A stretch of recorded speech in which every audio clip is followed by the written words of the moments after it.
Sumainyo ang Panginoon. At sumaiyo rin. Ang mabuting balita ng Panginoon ayon kay San Mateo. Papuri sa iyo, Panginoon. Si Judas Iscariote, isa sa 12, ay nakipagkita sa mga punong saserdote. Ano po ang ibibigay ninyo sa akin kung tulungan ko kayong madakip si Jesus? Tanong niya. Noon din ay binilangan nila siya ng 30 salaping pilak. Mula noon, humanap na si Judas ng pagkakataon upang maipagkanulo si Jesus. Dumating ang unang araw ng kapisahan ng tinapay na walang libadura. Lumapit kay Jesus ang mga alagad at nagtanong, "Saan po ninyo ibig na ipaghanda namin kayo ng hapunang Pampaskwa?" Sumagot siya, "Pumunta kayo sa lungsod at hanapin ninyo ang taong ito. Sabihin sa kanyang ganito ang ipinasasabi ng guro, malapit na ang aking oras. Ako at ang mga alagad ko'y sa bahay mo kakain ng hapunang Pampaskwa." Sinunod ng mga alagad ang utos ni Jesus at inihanda nila ang hapunang Pampaskwa. Nang gabing yaon, dumulog sa hapag si Jesus, kasama ang 12 alagad. Samantalang sila'y kumakain, nangusap si Jesus. "Sinasabi ko, isa sa inyo ang magkakanulo sa akin." Nanlumo ang mga alagad at isa't isa'y nagtanong sa kanya, "Ako po ba, Panginoon?" Sumagot siya, "Ang kasabay kong sumausaw sa mangkok ang siyang magkakanulo sa akin. Papanaw ang anak ng tao ayon sa nasusulat, ngunit sa aba na magkakanulo sa kanya. Mabuti pang hindi na ipinanganak ang taong iyon." Si Judas na magkakanulo sa kanya ay nagtanong din, "Guro, ako po ba?" Sumagot si Jesus, "Ikaw na ang nagsabi." Ang mabuting balita ng Panginoon. Pinupuri ka namin, Panginoong Jesucristo. Isang magandang gabi po sa inyong lahat. Ngayon po ay Miyerkules Santo at tayo ay nasa mga araw na tinatawag nating mga mahal na araw. Di ko alam kung ilan po sa inyo ang napaisip na kung bakit nga ba sa Tagalog ay mahal na araw. Although pag English ay Holy Monday, pag sinabi namang holy, banal, mga banal na araw. Pero sa atin, sa pag-translate natin sa Tagalog, ang tawag natin ay mga mahal na araw. Mahal dahil yung halaga, magkano nga ba? Paano nga ba yung halaga? So sa tao, kapag sinabing halaga, may halaga. Yung presyo, no, yun yung halaga. Pero kung sa pinagninilayan natin, yung mahal, kasi labis tayong mahalaga sa Diyos. Hindi dahil may patong, hindi dahil may presyo, may katumbas na amount, kundi dahil mahalaga tayo.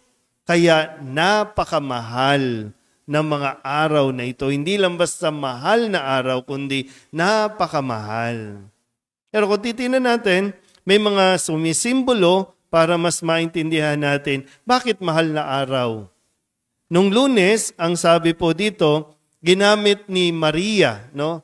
Yung pinakamamahal, pinakaiingatan, pinakamahal na pabango para kay Jesus.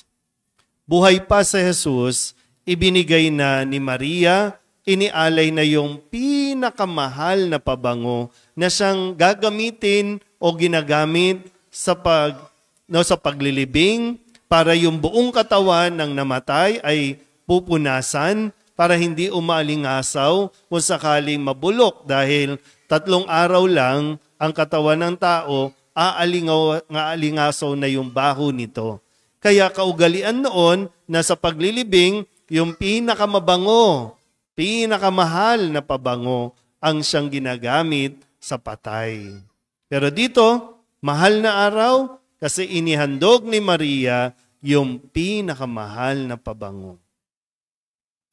At kahapon, Martes Santo, ay narinig din natin na ipinahayag na ni Jesus na mayroong magkakanulo sa Kanya.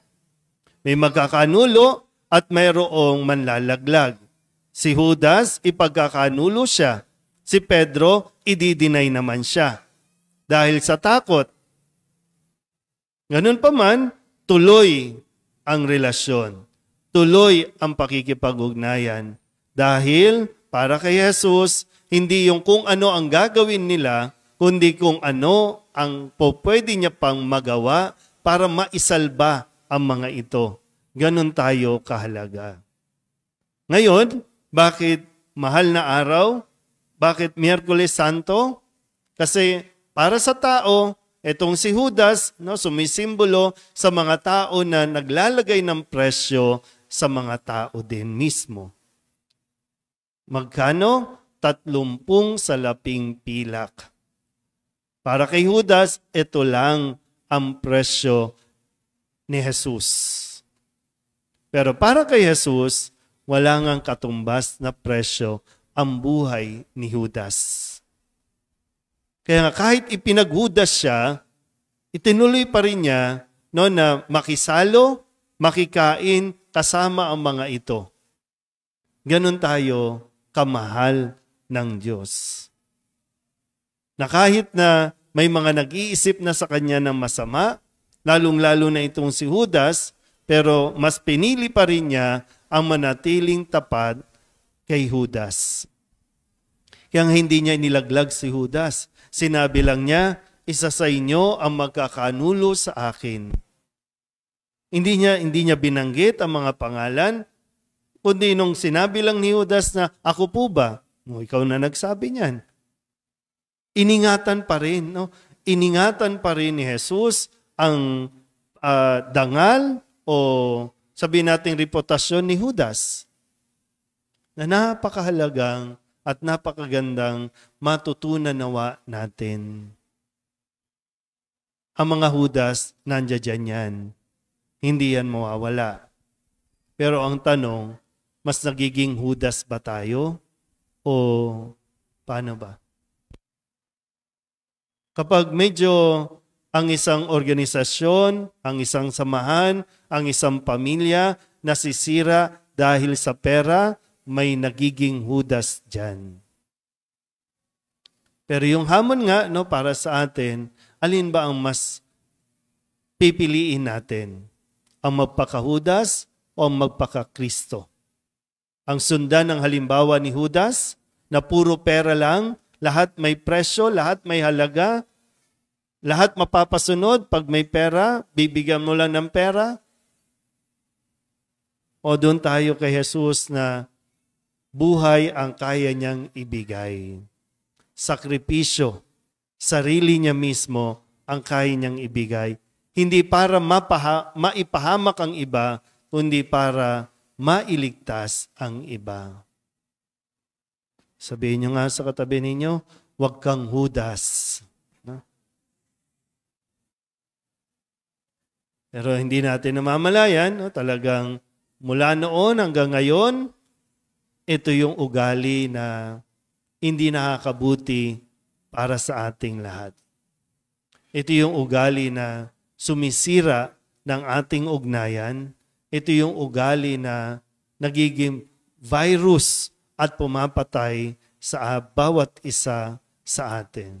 Pero sana po, gaya ng nasabi ko, mas piliin natin maging katulad ni Kristo na walang katumbas na halaga o presyo ang ating pagpapakita ng pagmamahal sa ating kapwa, sa ating pamilya, lalo na sa ating komunidad.